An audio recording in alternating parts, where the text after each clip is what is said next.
Good morning, my name is Harnoor Kaur and I am from Genius Club Academy. Today I am going to discuss about true, false and not given.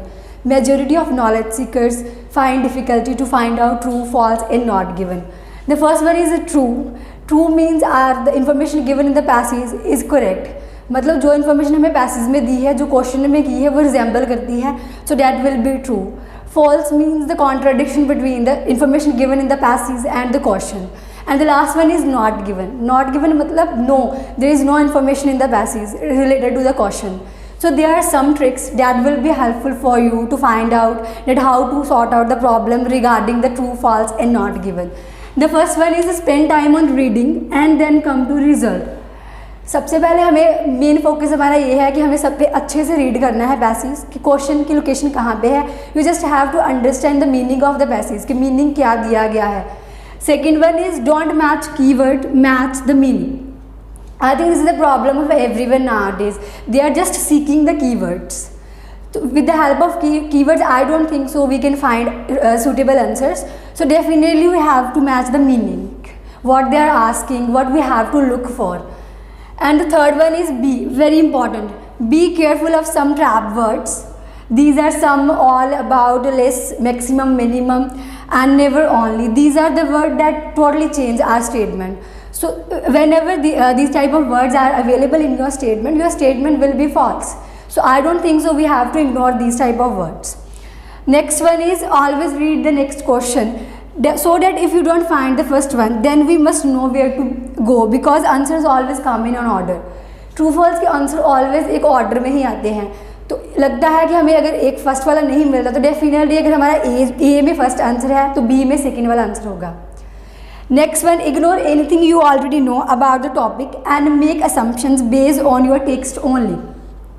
Maximum time हम solve करते हैं reading, उसके maximum topics जो होते हैं वो these are related to our academic subjects like biology, environmental problem, oxygen and chemistry related topic, oxygen compounds.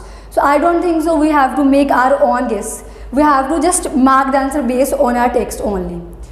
Next one is if you can't find the information you are looking for then it probably not given.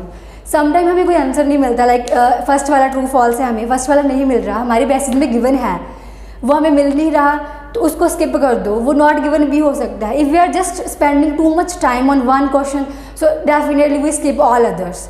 And हर question का हमें एक ही marks मिलना है. अगर लगता है कोई क्वेश्चन भी है जिसमें लगता है कि इसकी इन्फॉर्मेशन नहीं है so just move on next question.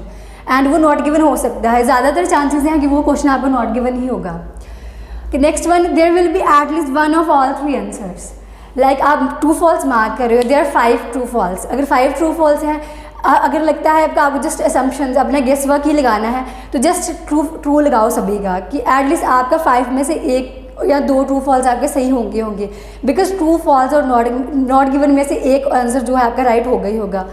And next one is if you are guessing the answer then make sure you write one answer for all. कि अगर आप कोई भी गेस लगा रहे हो आपका आंसर एक ही हो. अगर फॉल्स लगा रहे हो तो 5 ही फॉल्स लगाओ, अगर not given then 5 not given. And next is if you are guessing one question then mark it not given because you have no idea. sometimes हमें कुछ भी समझ नहीं आता कि like what they are asking, क्या पूछ रहे हैं वो. so definitely at that time आप not given लगा सकते हो. sometimes information related ही बिल्कुल नहीं होती, क्वेश्चन कुछ होता है एंड जो पैसेज में इंफॉर्मेशन दी जाती है वो बिल्कुल ही ऑपोजिट होती है या इन्फॉर्मेशन होती ही नहीं topic regarding. So this type of question answer will be not given. And our last is read the sentence carefully and paraphrase it to make sure you fully understand what it means. Sometimes क्या होता है, they are using complicated vocabulary level.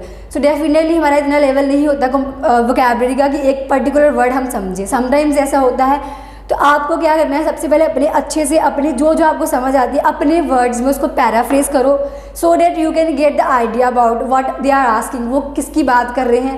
Paraphrase अपने group of words में आप कर सकते हो. एक क्वेश्चन ले लो, उसको अपने वर्ड्स में लिखो, then you can identify that what it will be false, not given or true. These are the 10 tips that will be helpful for you to find out your answer. Well now there are few examples regarding the true, false and not given that will be helpful for you to sort out your problems regarding true, false and not given. Like the first one is the earth temperature is increasing due to global warming. कि अर्थ का जो temperature है वो increase हो रहा है, reason क्या है, ग्लोबल वार्मिंग, ठीक है। This is our passage location, ये हमारे पैसेज की लोकेशन है। The first one thing is subject, this is our subject, the earth temperature. The next one is increasing, this is our verb, and the rest of this is remaining part.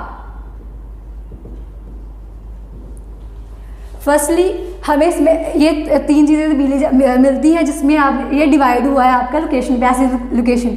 सबसे पहले जब हम find करते हैं, सबसे पहले हमें देखना है जो क्वेश्चन दिया गया है। सबसे पहले उसमें देखो कि आपका जो मैच कर रहा है, सब्जेक्ट मैच कर रहा है हमारी verb.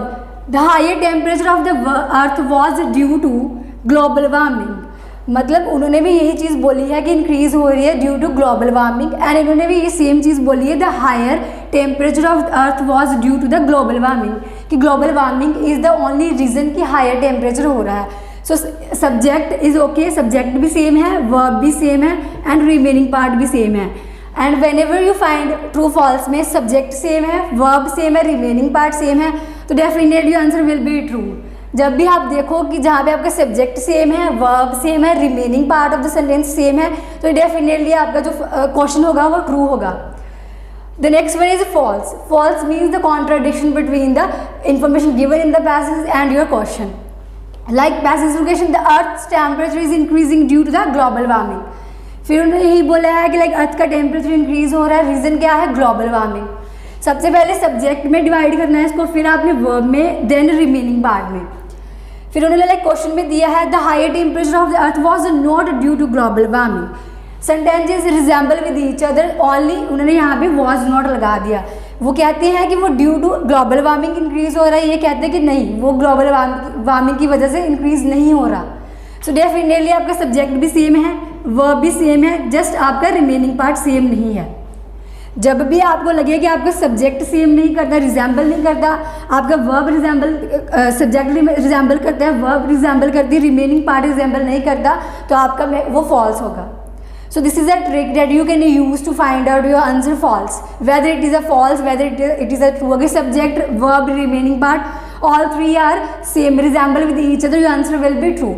If remaining part same नहीं है तो your answer will be false. Our next is not given. The Earth's temperature is increasing due to global warming. The same statement, passage location यही चीज़ दी है कि ग्लोबल वार्मिंग की वजह से हमारा जो है टेम्परेचर है इंक्रीज हो रहा है। Now see the higher temperature of the earth was due to the use of the coolers and other gadgets.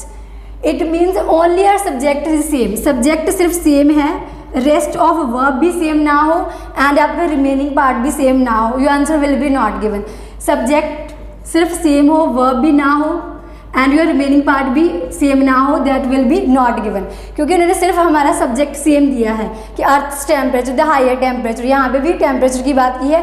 Last was due to the use of the cooler and other gadget, जो आपको mention he नहीं किया गया, मतलब your remaining part same नहीं है and your verb भी same नहीं है, so that will be not given. So I think these are the examples that will be helpful for you to sort out that whether your answer is true, false and not given. These are the words that will be helpful for you to find out your answers. Like firstly true, false, certain, some, most, can, possible, may, sometimes, frequently. These are the words. If these type of words are given in your statement, so definitely your answer will be true.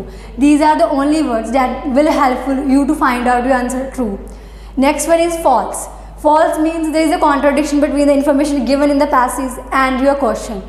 If they are using always, fully, completely, whole, all entirely, only, must, is significant, is crucial, so definitely your answer will be false. So these are the words that totally change your statement. Next one, not given. Maximum of students face problem in not given. If they are using less than, more than, higher than, greater than and bigger than, so definitely your answer will be not given. Not given means they are doing comparison between the two things. They are using than for the comparison. So if there is any comparison, 99% statement is not given in that case. So thank you so much. This is the end of our reading class, and I hope these tricks will be helpful for you to get good bands.